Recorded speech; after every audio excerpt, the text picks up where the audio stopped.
affect me in the UFC, but it is who I am, and it's something that's kept me where I'm at to this day. But I've always taught my kids, no matter what happens, you don't hit a girl. And because of their ages, they were, I believe 5, 7, and 10 at the time. To them, they didn't know the difference. And then their friends at school wouldn't have known the difference. And, they would have taken a lot of heat for that. So, I basically turned that down, and then, I paid the price for it. I got beat several times after that. But then they wanted me later on there was this girl named Alicia who played Ryan Shamrock on WWF as my sister. Yep. And I was running around beating everybody up because, they were taking advantage of her. I was trying to protect her. I was an overzealous brother.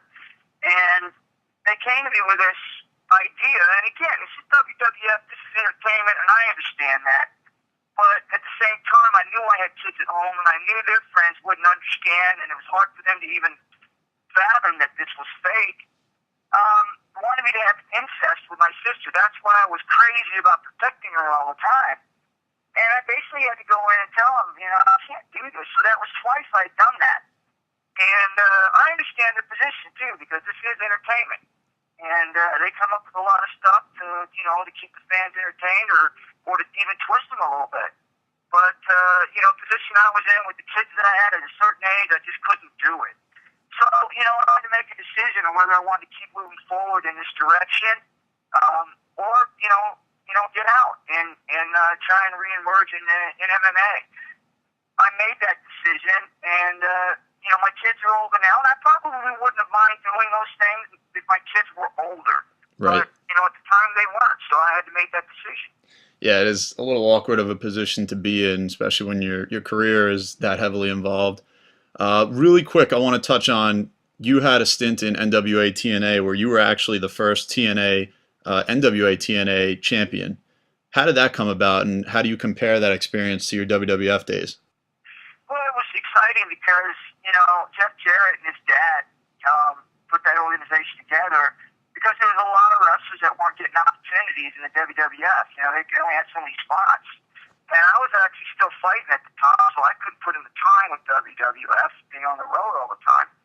So these guys were offering me, basically 3 days a month to come up and wrestle.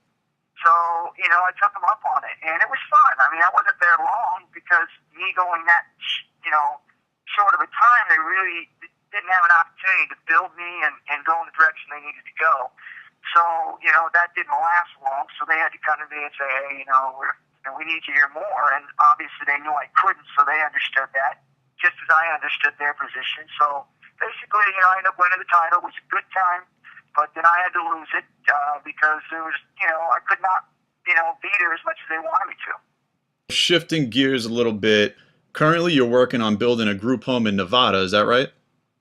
Yes. Talk about that a little bit.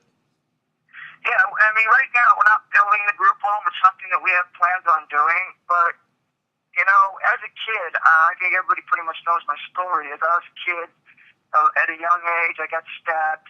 At 10, I was in juvenile hall. I got several different placements. I ended up at a place called the Shamrock Boys Ranch. Ended up doing very well there. Got my life together. My dad helped me understand the anger I had and helped me develop it into sports, take that anger and do something positive.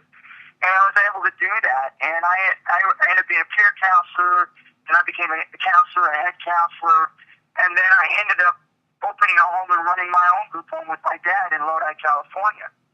And the time that I started doing very well in the UFC, I always made a point to visit group homes and juvenile halls, even prisons, to be at a Boys and Girls Club, and I donate money to these different kids programs because I felt that it was an opportunity, and also I think it was something that I needed to do, Someone turned around and helped me, it's something I needed to do.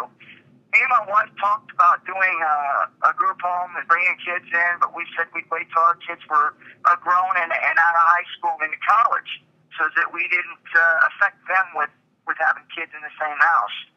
So we did that, and we waited. And so we decided we were going to do the home. Well, we met with who's my manager now, Phil Haskins, and he brought up a idea of going out to a place called Gerlach, where there was a lot of ranches out there that were going out of business, and even a garlic plantation, because they were outsourcing a lot of that overseas, and that they were basically out of business. There's a bunch of houses and different things that were out there, a lot of property, and it's away from a town. And he showed it to me, and he said, you could do this on a bigger scale. Instead of having 8 or 10 kids, you could have 100 kids, or 100 boys and 100 girls, and have 2 different homes going on. And so we explored that a little bit, and as we explored it, we found out that there's a lot of people willing to help us and get us going on this program. So we actually kicked it into gear, and at this point right now, we're in the phase. We already have the state that basically it's supported us. We have the school districts, we have the parents, we have the city board. Everybody is saying, yes, we want this, let's do it. So that's the position we're in now. Now we have to put together a program. We have to raise some money to be able to get this thing up and going, because it's going to take some money to build this home.